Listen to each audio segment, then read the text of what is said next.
Guhaye ikaze kandi nkwifuriza kugubwa neza aho uherereye hose, haba mu Rwanda, mu Burasirazuba, Iburengerazuba, Amajyaruguru, Amajyepfo ndetse n'abari mu mujyi wa Kigali.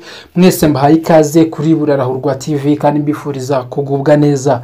Abari mu Burundi, abari muri Uganda, mu bihugu by'abaturanyi byose, kandi mwese mbahaye ikaze kuri channel yacu Burarahurwa TV kandi mbifuriza kugubwa neza.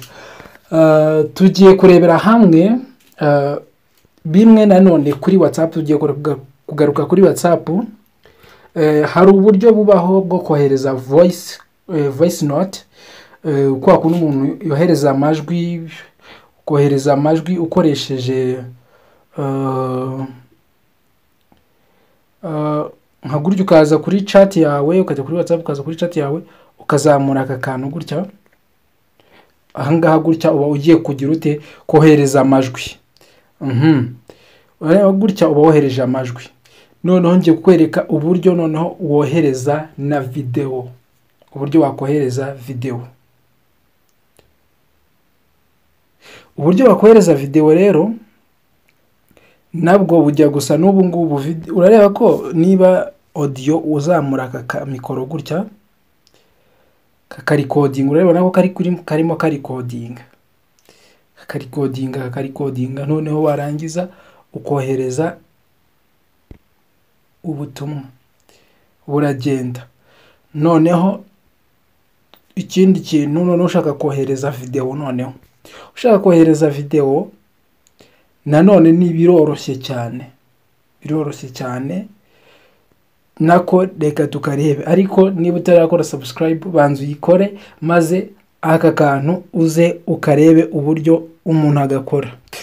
Bishaka kohereza video note, ushaka nyine ku buryo wakohereza umuntu akantu kari video, ariko utagombye kugenda ngo uze kohereza video ngo ujye kugashaka umuntu. Uzahanga kuri aka kantu kagakamera kari hano, noneho uragafata ukagakirikaho, warangiza ukakazamura.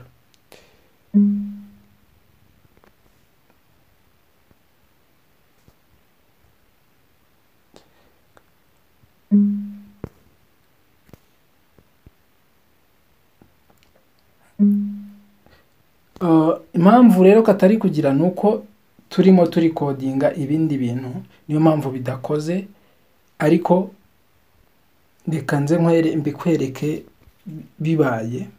Yego, ndagushimiye kandi nizera ko nawe ubigerageze ubikore, ariko nzi ko biri bukunde. Twebwe nuko turimo turi codinga, ariko birakora cyane. kandi nubikora uze kwandika muri comment ko byakunze, utubwire uko byakunze. Niba byakunze utubwire, kandi niba bitanakunze nanone utubwire, tukurangire uburyo uribo bikemure. Ndabashimiye kandi mugire amahoro y'Imana akomeze abane namwe.